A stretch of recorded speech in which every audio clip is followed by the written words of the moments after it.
2ofus.org. You'll find advice on managing money, disagreeing without fighting, and keeping the spark of romance in your relationship. Visit 2ofus.org. Sponsored by the National Healthy Marriage Resource Center and the U.S. Department of Health and Human Services.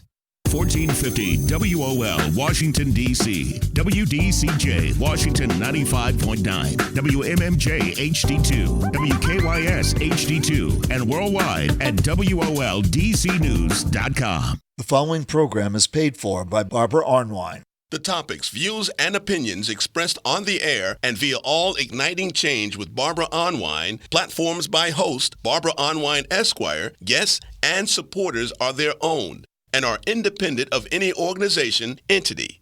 Nothing said on the show or any of its platforms constitutes a client-attorney relationship or serves as legal advice counsel. No liability, explicit or implied, shall be extended to Igniting Change, its platforms, or the show's host.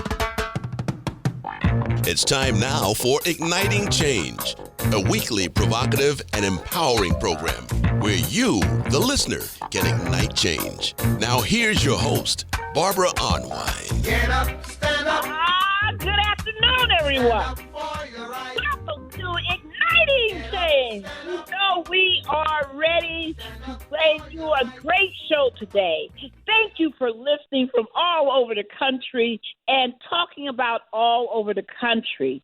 We're going to start this show with a major shout out of love and hope and comfort to the people of Los Angeles for those in the way of the wildfires in California. And we want Daryl Jones, I'm going to bring him up. He is my co-host and the chair of the board of the Transformative Justice Coalition, one of the most mighty attorneys in this country.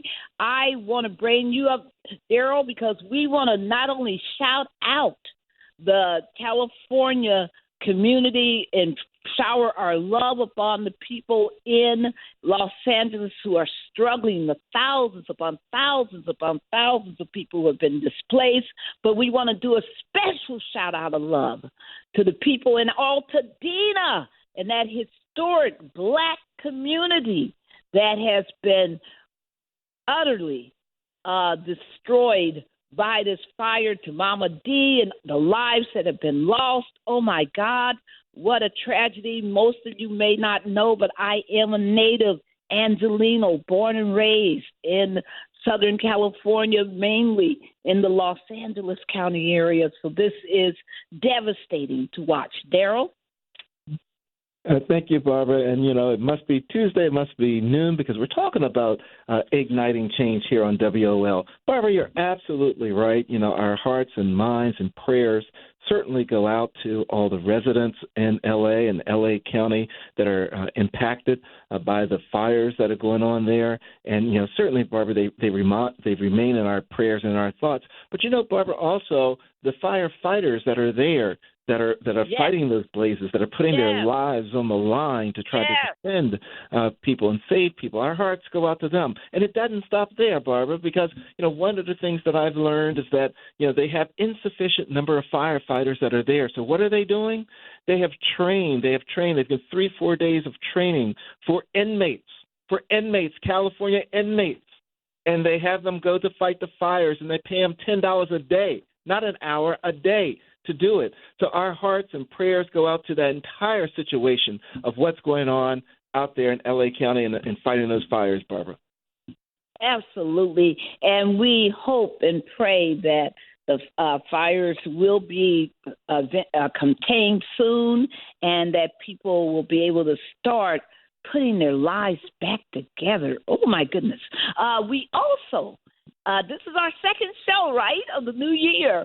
So we are happy to remind you to follow us at tjcoalition.org, where we now have available for you to sign a 2025 pledge. Woo! We've had Daryl the last couple of days since we sent out our newsletter, The Transformer, which if you're not receiving, you ought to be doing so. You need to go to tjcoalition.org to get a copy of our newsletter. But since we put it out on Friday, we've had 50-plus people sign the pledge. Oh, you want to sign this pledge because we got to speak with hope, aspiration, and determination in this new year. We don't sit back and talk about what we didn't get done or whatever. We talk about what we're going to do and how we're going to do it and how we're going to accomplish things. And on this week, with the birthday of Dr. Martin Luther King being recognized throughout the country, throughout the world, tomorrow on the 15th, and then, of course, the formal holiday on the 20th, Monday the 20th, we have to stand tall, stand strong, and be determined. Right, Daryl? Absolutely, Barbara. We encourage everyone to go to tjcoalition.org. We will begin a social media program, a campaign, if you will, the I Am Martin campaign. And we want you to go to tjcoalition.org to get information on the I Am Martin campaign. You can change all your social media profiles to say that I am Martin and stand for the principles that Reverend Dr. Martin Luther King stood for. We encourage you to do that from January the 15th until January the 20th, Barbara. Absolutely. Thank you. Please do the I Am Martin. You will see that I'm going to be posting mine all over all of my social media because I am Martin when it comes to fighting for racial justice. Also, we want to start with a big shout out to Costco. And again, and a big shout out to Apple's board of directors for refusing the request that people are making to try to get rid of DEI, diversity, equity, and inclusion, for not going along with that mass hysteria, not going along with the white supremacist approach of trying to kill the pathways of opportunity for people of color and the pathways of opportunity for black businesses. Don't listen to the nonsense that people say.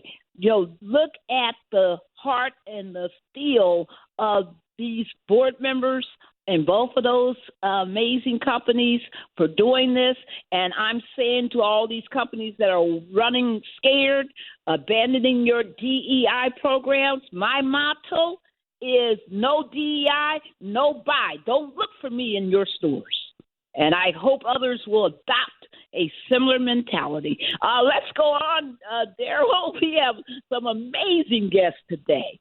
Oh, we've been blessed with some of the best, the top people in this country who have joined us today. We're talking about our subject today is the changing role of HBCUs in 2025, historically black colleges and universities in 2025.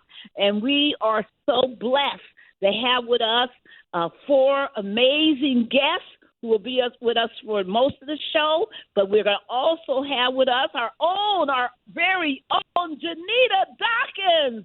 And Jonnita is the executive assistant to Transformative Justice Coalition, but more important than that, she is an amazing community advocate in the city of Chicago, and she works with us nationwide and doing amazing work and has been the force behind our Gen Z and young millennial trainings. We are so happy that she's going to be with us. We also have Dr. Rashid Atwater. He's a TJC alumni from September 2016 class, and he is now an assistant professor of new social justice movements in the Department of African American and Diaspora Studies at Xavier University of Louisiana. He's a husband, father, son, and brother from Saginaw, Michigan. His research specialties include the Afrocentric paradigm,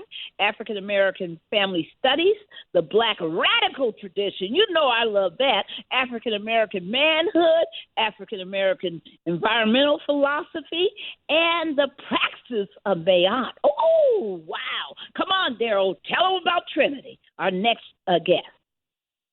Oh, wow, Byron. Trinity also is a TJC alumni from the September 2022 class.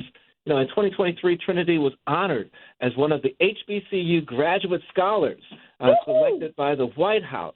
By the White House, Barbara. I mean, our TJC alumni are just everywhere. Trinity received her undergraduate degree from Hampton University with a concentration in political science. She did postgraduate education and completed it at Fisk University down in Memphis, Tennessee, and she concentrated on social justice there.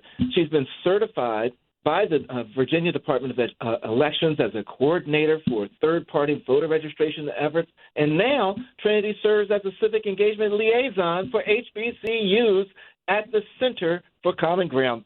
Trinity Woodson, Barbara. I mean, she's on it. And we also have with us Savion Briggs. He is a TJC alumni from April 2024. Savion is an HBCU scholar at Kentucky State University.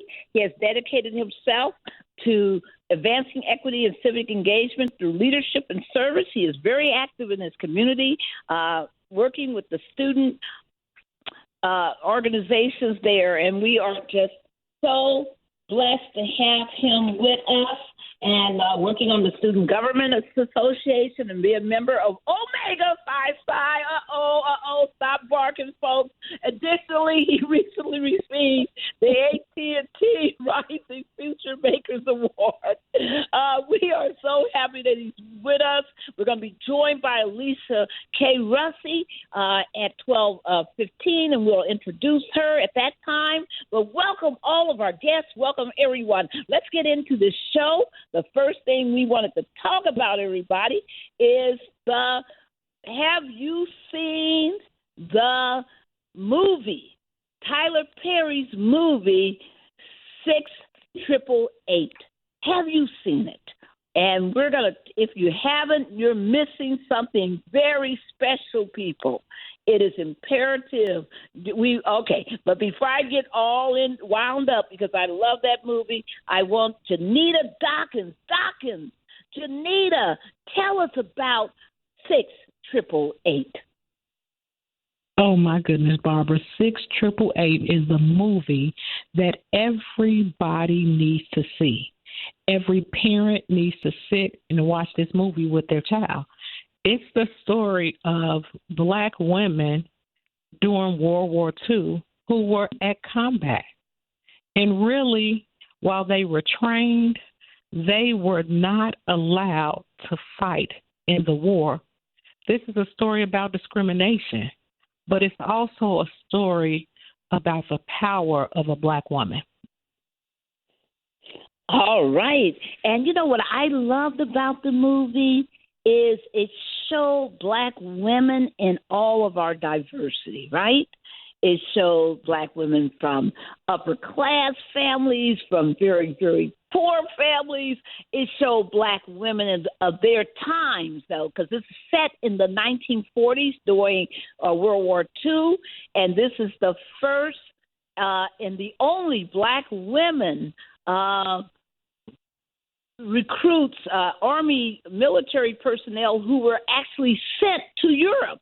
And they were sent to Scotland reluctantly because they, didn't believe Black women could do anything. The prejudice of the times was so extreme. And when they get to Scotland, they discovered that, once again, they've been cheated and that they've been undervalued, and they still persevere and they overcome so many obstacles. But I love the sisterhood in the movie where you see how people come in not really getting along and how they, manage to build relationships. It is such a powerful movie. Jonnita, tell us, what do you think was the most remarkable part? Before that, Barbara,